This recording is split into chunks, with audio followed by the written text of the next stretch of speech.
till den här live-lektionen i svenska. Jag heter Marie Rödemark och jag har jobbat som lärare i 35 år. Jag har själv lärt mig franska, engelska och tyska i skolan. Jag är otroligt intresserad av hur lär man sig ett språk. Jag har undervisat i franska som nybörjarspråk. Oj, tittar du på live i kyrkan? Får man göra det? Hjälp! Ja, jag har alltid varit intresserad av hur man lär sig språk eftersom jag själv lär mig språk nästan hela tiden. Jag brukar säga att eftersom jag lär ut språk så måste jag vara ödmjuk inför hur lär man sig språk. Så jag brukar försöka lära mig ett nytt språk var 5:e år. I alla fall 200-500 ord i det språket. Så välkomna till min live. Jag talar tydligt. Jag använder lite svårare ord kanske än nybörjarsvenska. Imorgon kommer det att finnas undertexter på 100 språk. Så välkomna. Var är jag idag? Ja, här bakom mig har jag en liten ledtråd. Det här är hörselkåpor som man ska sätta på sig så man inte blir alldeles döv av allt ljud. Jag har hörselkåpor. Oj, nu måste jag sätta på mig glasögonen. Ja, och vad finns det mer här då förutom hörselkåpor? Vad är det här? Det är Nej, vi ska inte gå in i skogen och såga träd. Inte idag. Idag är det många frågar mig om vädret. Och nu är sommaren lite slut. Det är 9 grader idag. Alltså 9 grader och det blåser och det småregnar. Men ja, det här är skolans snickeri, frågar Stefan. Det skulle man kunna säga.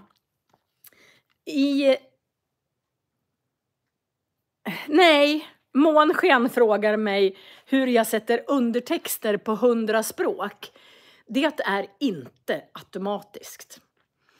Jag skickar min film eller länken till filmen till en sajt som heter textamej.se. Och då får jag ett underlag som jag måste ändra. Sen måste jag sitta och klicka. Jag måste välja tyska och så klickar jag och sen väljer jag automatiskt språk. Så det tar nästan 20 sekunder per språk. Men vad roligt, det är många som kommer från Tyskland och överallt. Ja, jag är i skolans snickeri, sa Stefan. Men det är i svenska skolan så börjar man med någonting som heter slöjd. Man har träslöjd och syslöjd. Och det är obligatoriska ämnen som man måste ha, som man inte kan välja bort. Och man börjar ganska tidigt med det. Kanske redan när man är 8-9 år så börjar man med slöjd. Därför har vi slöjdsalar i Sverige i skolan. Och jag tänkte visa er slöjdsalen. Jag hostar fortfarande. Jag fick covid. Ja, man kanske börjar i 1:an. Viktor säger att man börjar med slöjd i 1:an. Jag kommer inte ihåg när man börjar med slöjd. Lite försiktigt kanske man börjar med slöjd ganska tidigt. Men här har ni snickeribänken och här har ni hörselkåpor. Jag jobbar på en ganska... Månsken frågar om vi har kökskurser i skolan också. Det har vi. Det heter hemkunskap. Och vi kan gå till den salen sen också. Så jag tänkte visa de praktiska skolsalarna idag. Här har vi alltså slöjd. Och just nu är vi inne i träslöjdssalen. Det finns 4 bänkar. Så här är 1, 2, 3 och 4. Så det kan stå 4 elever vid samma. Är det någon skillnad mellan hörselkåpor, hörselskydd och hörlurar? Ja, det här är kåpor som man sätter runt öronen. Hörselskydd, det kan ju vara lite mindre saker som man stoppar i öronen. Och hörlurar använder man för att lyssna på musik. Så hörlurar använder man bara för att lyssna på musik. Ja, praktiska ämnen är viktigt att lära sig.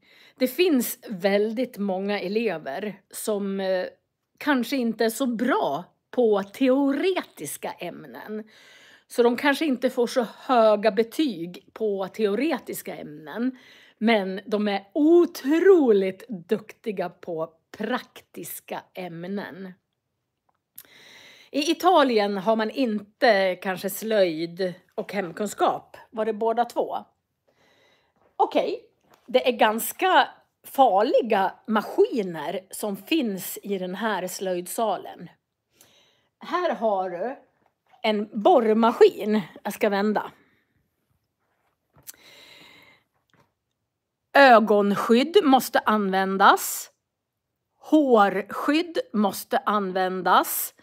Och så finns det skydds- och hanteringsinstruktioner som är ganska viktiga. För att få använda borrmaskinen ska du ha fått instruktion och tillstånd av läraren. Man måste använda ögonskydd och hårskydd. Och tröjärmar ska vikas upp och löst hängande kläder ska tas av. Man får inte ha handskar och ringar. Ja, så här finns det väldigt mycket instruktioner. Här har vi en maskin, eller en dusch. Om man har fått någonting på sig så är det här en dusch som man kan duscha i.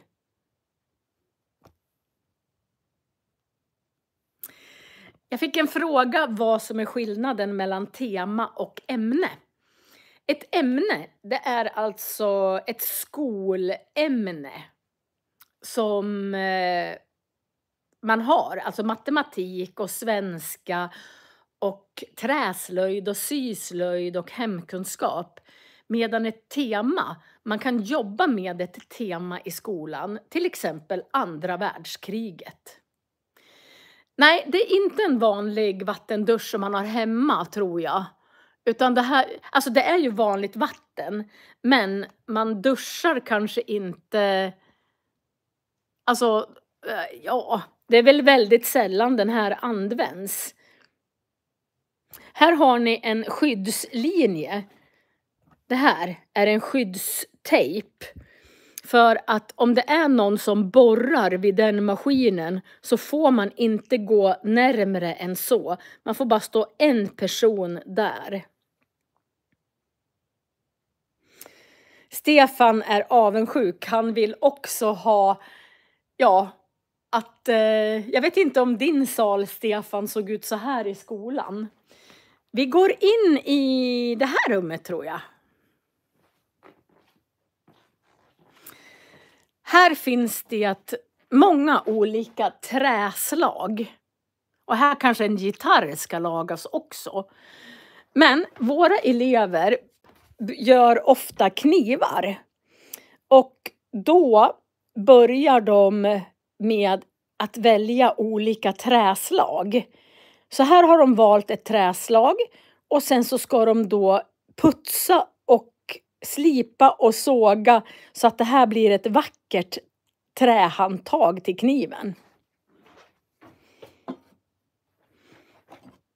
Så att det blir som ett sånt här handtag. Ja, de gör knivar. De sätter på skydd. När de jobbar med den här så har de ett slags skydd på kniven. Så här finns det lite verktyg för det. Och här har vi en sågmaskin. Och där har vi också. Men ni ser att här så finns det mycket skydd. Ja, det är en liten tradition nästan i Norrland att göra knivar av olika material. Och Viktor skriver att man aldrig fick göra knivar, men eleverna får inte hämta sina knivar själva när de är klara med knivarna, utan då måste de ha en förälder med sig. Så att inte barnet går omkring med en kniv hem från skolan eller på bussen. Så när min son gjorde en kniv, då fick jag följa med och ta fram kniven. Nu ska jag... Nej, den där dörren var nog inte stängd. Ja, så här har vi en sal, träslöjdssalen med en vit tavla med arbetsbänkar. Och sen så när de sågar och så finns det såna här luftsugar som man kan suga upp allt sågspån. En ganska fin sal.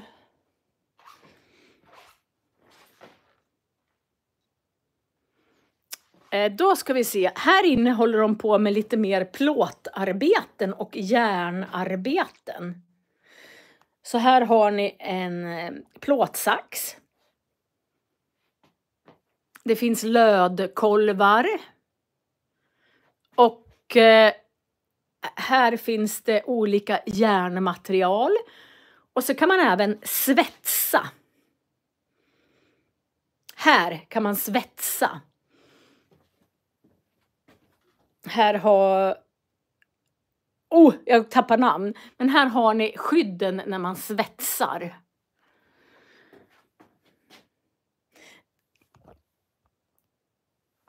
Det är en... Jag tycker att vi har en väldigt fin slöjdsal. Jag ska gå vidare och se vad som finns. Här har ni olika tvingar som man kan sätta ihop. Här finns det sax, limstift, plåster. Det kan ju behövas plåster. Färgpennor, spel, kopieringspapper. Här har ni en stållinjal, strykmått. Och sen finns det skåp med allt möjligt i. Där uppe har vi hyvlar. Nej, om det är obligatoriskt så kan, alltså för att kunna svetsa. Alltså det är obligatoriskt med träslöjd.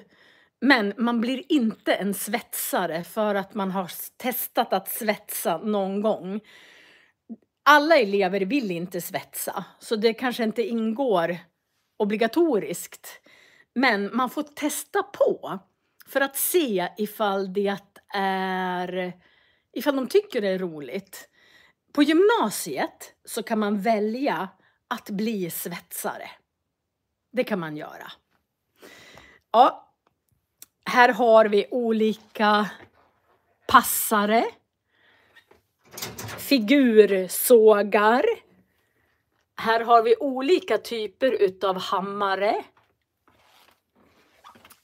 hyvlar, sandpapper.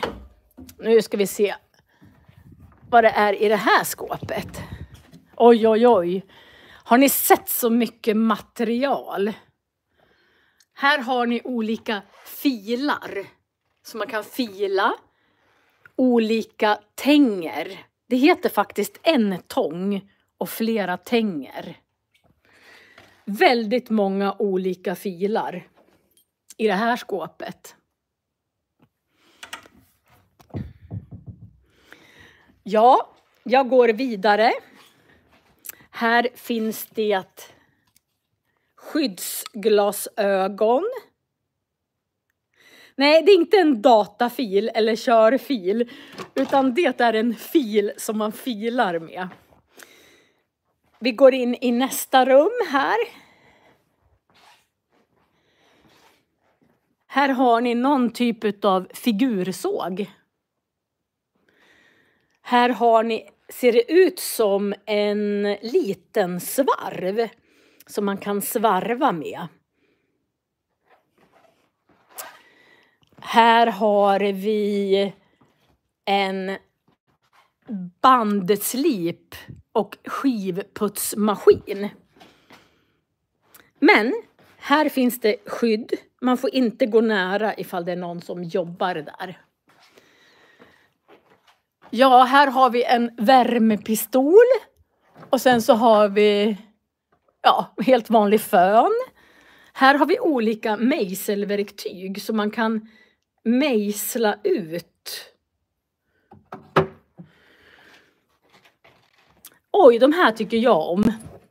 Ser ni? Det är såna här stansverktyg så att man ska kunna stansa in sina egna bokstäver. Okej, vi tittar vad det är i det här skåpet. Här har vi slippapper. Mycket slippapper. Och helt nya filar. Till och med etiketten är kvar på filarna. Ja, det är en väldigt välutrustad slöjdsal. I det här skåpet så har vi alla skruvar och spikar och hakar och alla möjliga olika beslag. Vi går vidare och ser vad det är i det här skåpet. Här var det mycket, här har vi läderprodukter. Till exempel. Och olika produkter som man kan jobba i läder. Det här är en... Ja, det var väldigt trevligt när jag lagade mat med min kompis Erika. Ja, jag ska se ifall Erika kan följa med någon mer gång. Då går vi vidare in. Här inne så håller man på med färg. Man kan jobba med akrylfärg. Det finns penslar och paletter i den här lådan. Här finns det bets och lackbets. Linolja, paraffinolja och lack.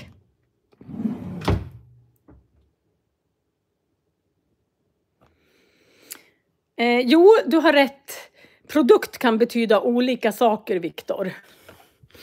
Man kan köpa en produkt och det är produkten utav 2 tal.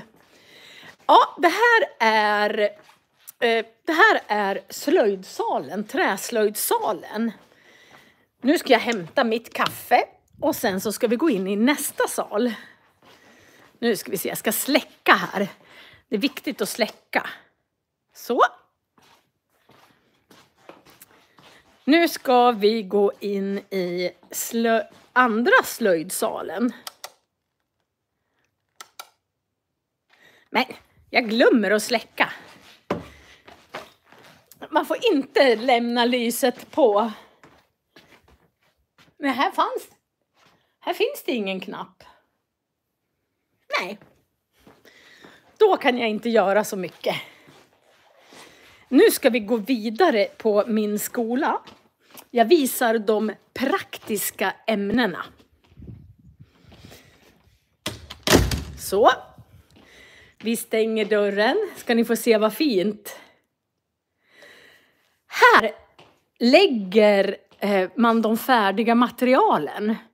Så om klass 8-3 har gjort knivar, så lägger man allting där. Och vissa saker måste föräldrarna vara med. Och ska vi gå in i en annan sal. Och det är syslöjdssalen. Det finns inte lika mycket maskiner här. Men det finns många symaskiner. Man syr väldigt mycket.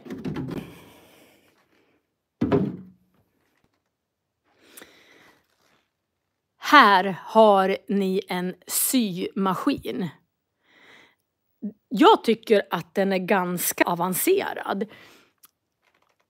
Här finns det olika sömmar man kan välja. Det finns ganska många platser. Ni ser, det finns symaskiner under borden. Så där står symaskinerna. Så det finns ju 1, 2, 3, 4, 5, 6, 7, 8, 9, 10, 11, 12, 13, 14, 15, 16 stycken symaskiner. Så det kan vara 16 elever som syr samtidigt i den här salen. Så här är symaskinerna. Och sen så finns det då olika saker vi kan läsa.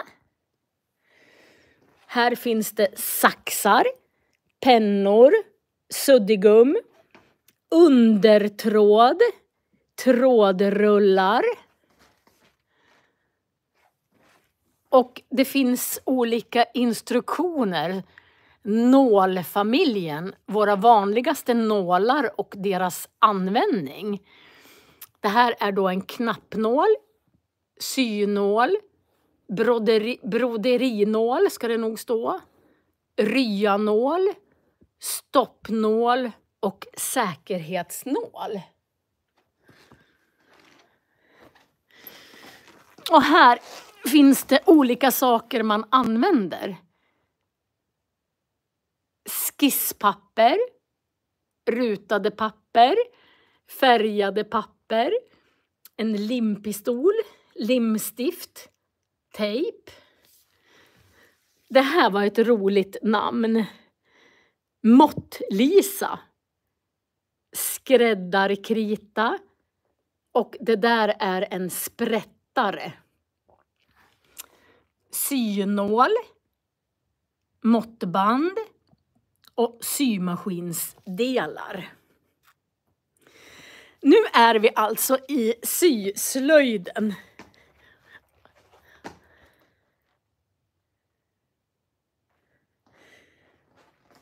Mått-Lisa är inte en person, det är en liten manick, ett liten typ linjal som man använder för att måtta olika saker. Sådana här saker syr man.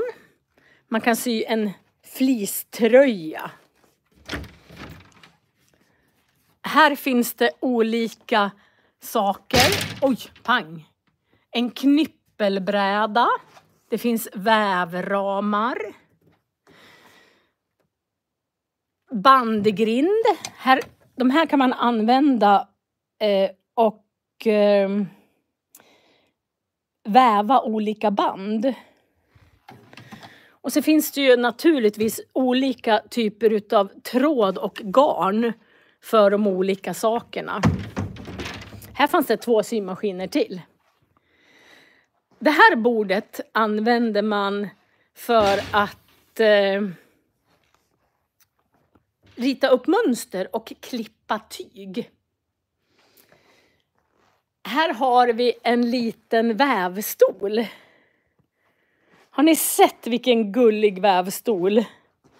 Det är ingen väv monterad på den. Men här kan eleverna väva dukar. Och sen så finns det allt material.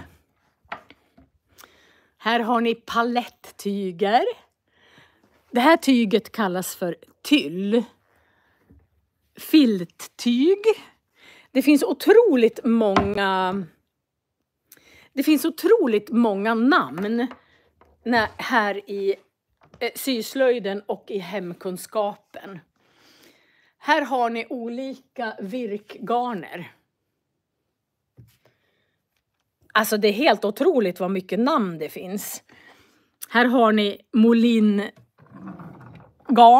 Det är sånt där som man broderar med. Här har ni pärlgarn. Här har ni ullgarn. Och här har ni olika typer av band.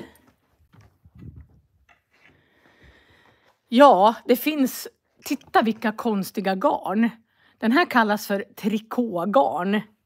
Makramé. Och sen har ni bomullsgarn. Väldigt mycket knappar. Så här kan man välja olika typer av knappar.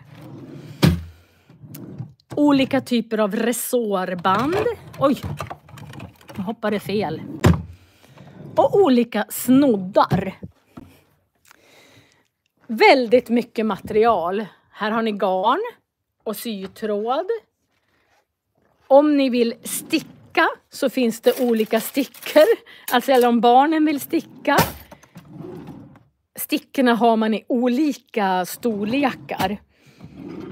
Rundstickor ifall man ska göra raggsockar. Och sen så finns det virknålar om man ska virka.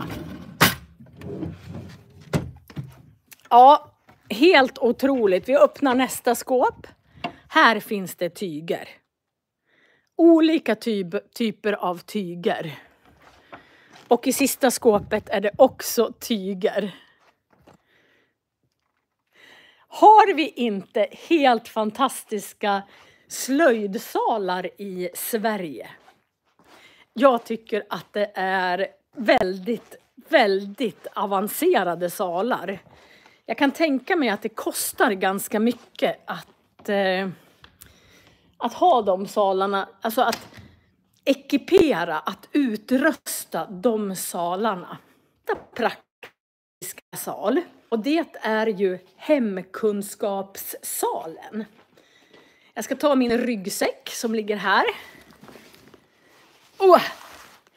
Och sen går vi till hemkunskapssalen. Det här är ganska otroligt. Titta vad som finns som uppehållsrum, som rastaktivitet. Alltså ett biljardbord.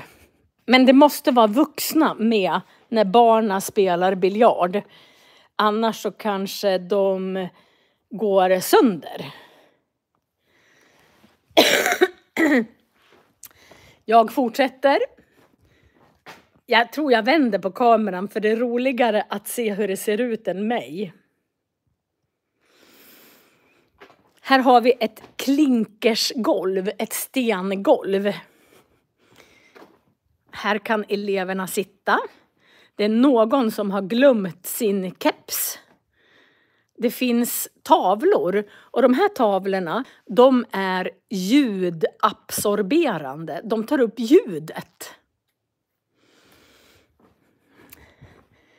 Då ska jag trycka på öppna.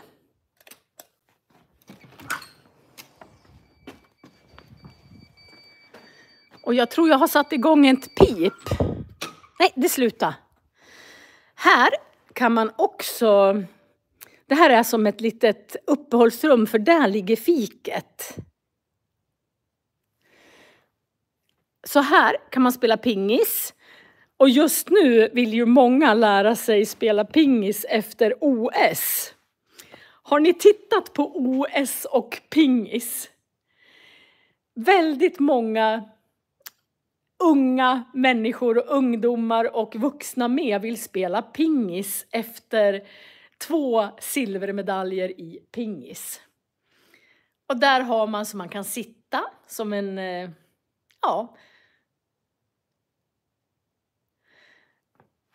Ja men vad bra.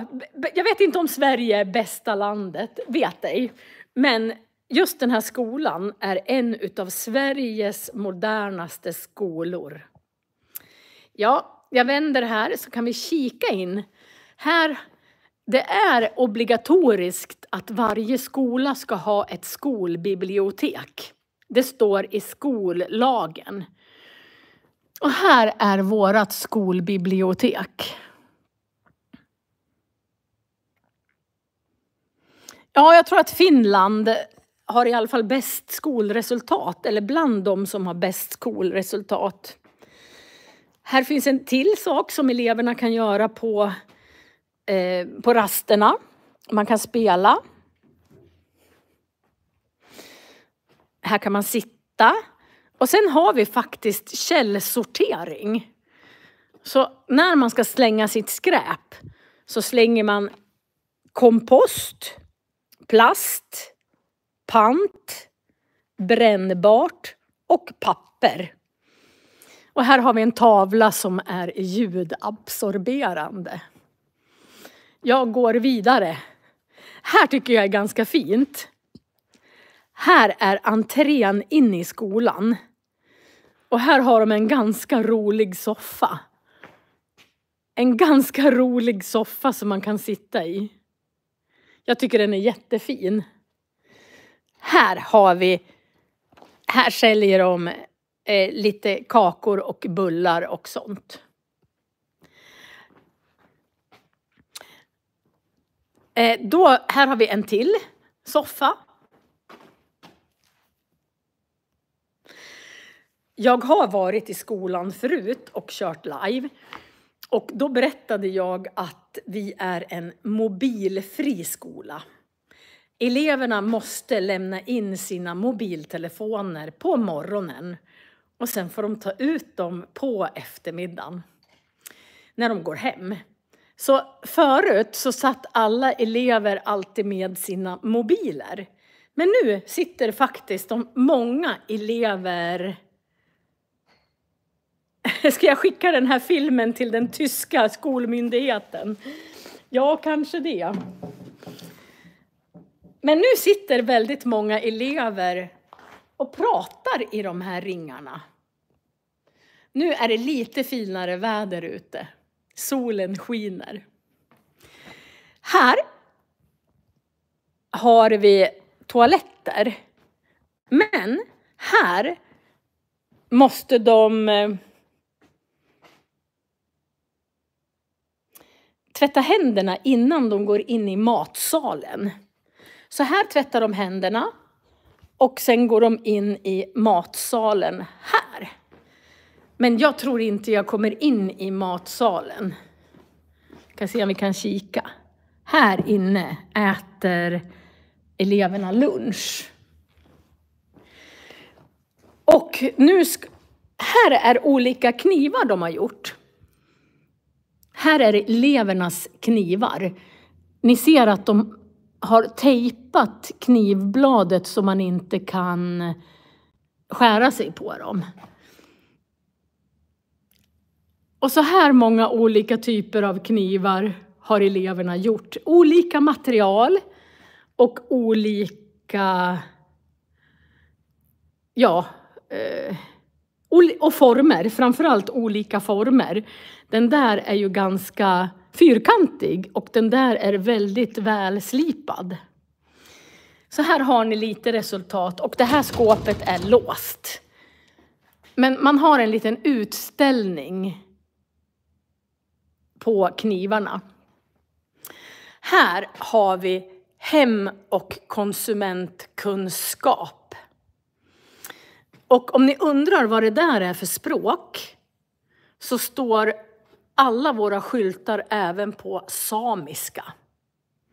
Så vi har samiska som språk här också. Det är många samiska elever. Här kommer vi in i nästa praktiska ämne och det är hemkunskap. Vi har en ganska så avancerad smartboard där. Den kan man koppla till datorn och man kan rita på den och visa mycket. En diskmaskin och här är alla olika typer av tallrikar. Sen finns det alltså 1, 2, 3, 4, 5, 6, 7 olika kök här. Så man kan alltså, man brukar vara 2 eller 3 personer i varje kök. Då finns det en ugn. Och en, vad är det där då? En mikro kanske. Det finns ett skafferi med olika saker i. Olika torrvaror här. Det finns en fläkt. En spis. Och i varje låda så finns det olika saker. Nej, där var det inte. Men här kanske. Så det finns alltid samma saker i alla lådor. Här är en bakskrapa. En trägaffel. En visp. Och så har de gjort ett fotografi på vad som ska finnas i varje låda. Så att eleverna lägger sakerna på rätt plats. En kniv. En stekspade. Potatisskalare. Sax. Den här penslar man bröd med. En brödpensel. Den här använder man för att titta ifall saker är klara. Man kan sticka den i potatisen. Eller i en kaka. Här har ni vispar till en elvisp. Bakvispar som man kan använda i en deg. Decilitermått. Den här heter slickepott. En pastaspade. Här har ni en elvisp och olika plastbunkar. Och här har ni grytor och stekpannor.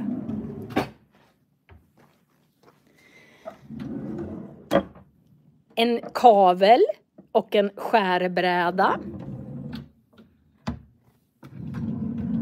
Durkslav och ett rivjärn heter det. Och här har ni olika ugnsformar fast där var det ingenting. Så varje kök har olika saker. Och så måste eleverna lära sig att göra saker i en viss ordning. Man börjar med att tvätta händerna. Man läser receptet. Man hämtar ingredienserna. Man genomför. Man ska vara smart och diska under tiden. Städa köket. Alla äter samtidigt.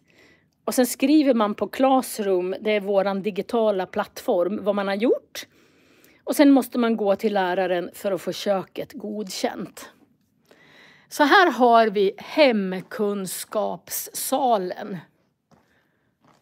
Alla kök ser likadana ut. Och det heter kök 4, kök 3 och så vidare. Och sen har vi en återvinningsstation.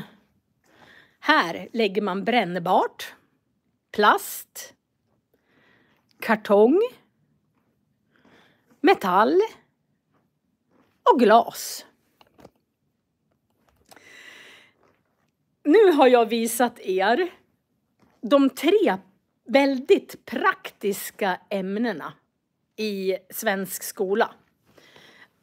Träslöjd, syslöjd och konsument- och hemkunskap. Ja, jag jobbar i en av Sveriges modernaste skolor. Så alla ni som tittar och aldrig har varit i en svensk skola, alla skolor ser inte ut så här. Ja, det heter inte kanske syslöjd, det är väl jag som, det heter säkert textilslöjd. Textilslöjd och träslöjd. Ja, jag tänkte avsluta idag med att alltså jag tycker ju den här utsikten är så fantastisk. Alltså utsikten från den här skolan är helt magisk. Så då måste jag åka hiss. Jag ska åka upp till 4:e våningen. Så ska ni få se utsikten från båda håll. Alltså både mot Norge, eller både mot väst och öst kan man säga. Men jag tar hissen upp för att annars så blir jag så andfådd. Jag kommer flåsa om jag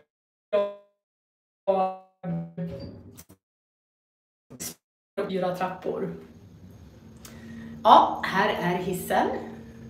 En stor hiss, helt i metall.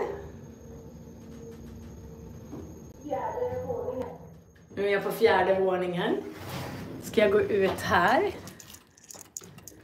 Här är det väldigt, jag vet inte ens om jag törs, här är det väldigt långt ner. Det är inga elever som har klättrat. Ja, ljudet försvann nog för att jag var i hissen. Okej. Det här är så fantastiskt. Jag blir glad varje gång. Om man går i korridoren så har de gjort ett fönster längst bort i korridoren så att det ser ut som en tavla. Det blir väldigt öppet. Och här kan eleverna sitta. Här har ni min utsikt ifrån skolan. Ni ser att det blåser ganska mycket idag. Jag tror det blåser nästan 12 sekundmeter. Och sen ser ni fjällen här borta. Här är Åreskutan och där är Renfjället. Fantastisk utsikt. Ja, vad bra. Alltså vad jag menar med att att det är Sveriges modernaste skola, det är nog för att det här golvet är material som är ljudabsorberande. Så allt material i hela skolan är ljudabsorberande. Så det blir inte så höga ljud. Här kan vi titta in i en sal. Här har ni en sal.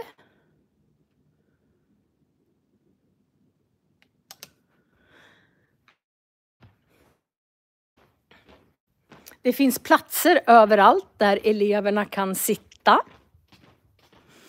Här inne är mitt arbetsrum. Kan gå dit också och titta. Oj, vilket skräpigt. Jag har nog bara kastat. Här måste jag rensa. Det är nog någon som har kastat in allt material på mitt skrivbord. Hjälp! jag måste nog komma hit och städa. Vi börjar på tisdag, alla lärare börjar på tisdag. Men elever börjar veckan efter. Så ni måste bara se utsikten ifrån det andra hållet också. Jag har fått ett eget klassrum. Har jag. Så det ska jag inreda med mycket franska saker. Och mitt klassrum heter 155. Här ska jag inreda. Så att det blir bra. Om man tittar ut genom fönstret så har vi gardiner som åker ner av sig självt när solen skiner. Så här är det gardiner som åker ner av sig självt, så vi kan inte titta på utsikten här. Här finns ett grupprum. Det finns grupprum mellan varje skolsal. Så här ska jag vara i det här klassrummet. Och sen har vi utsikten mot väster, mot Norge kan man säga. Där är det inte lika mycket berg. Och här har ni också en annan typ av soffa som eleverna sitter och pratar i eftersom de inte har mobiltelefoner. Och här har vi skolområde med lekparker och så vidare.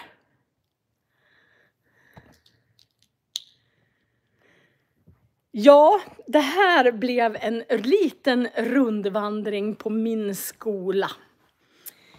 Jag har varit ledig nu sedan midsommar kan man säga. Och den 20 juli fick jag faktiskt covid. Så jag hostar fortfarande. Men jag har fungerat. Men första 10 dagarna var jag ganska sjuk. Jag gjorde någon film om det som heter Förkyld. Så jag har gjort så otroligt många filmer. Om ni vill titta på alla mina live i efterhand så är de flesta har fått undertexter. Så det innebär att ni kan titta på alla live jag har gjort. Jag tror jag har gjort live varje söndag sedan mitten på februari. Så det blir ganska många live. Och ibland har jag språkfika och ibland så promenerar jag. Så om ni klickar på min kanal och sen så läser ni så går ni in på spellistor. Och där finns en spellista som heter live. Men tack Marina, du är för söt. Heter det livear i plural? En live, flera lives kanske. Många av de engelska orden får ett S på sig i plural. Men om ni vill se alla mina live så gå in på mina spellistor. Och sen har ju... tack Marina, du är den 3:e som gör så där. På svenska vet jag inte. Många av de svenska orden som är lånade från andra språk får andra pluraländelser än vad man är van vid. Så live, det kanske bara heter en live, flera live. Ibland får de inte någon pluraländelse. Sen har jag ju jag blev lite inspirerad utav Barbara. För att jag har ju gjort ganska många ljudböcker. Ni kan gå in på min spellista ljudböcker. Och på torsdag så tror jag hinner att göra en ljudbok. Jag har gjort allt men jag ska läsa in den och sätta undertexter. Och Barbara sa att hon tyckte om den här Pelle och Lotta Lotta på äventyr utav Elsa Beskow. Så den har jag faktiskt gjort nu som till Barbara och till er alla andra. Men då har jag gjort att jag har alla ordlister i en film som är olistad, men jag länkar till den i kommentaren.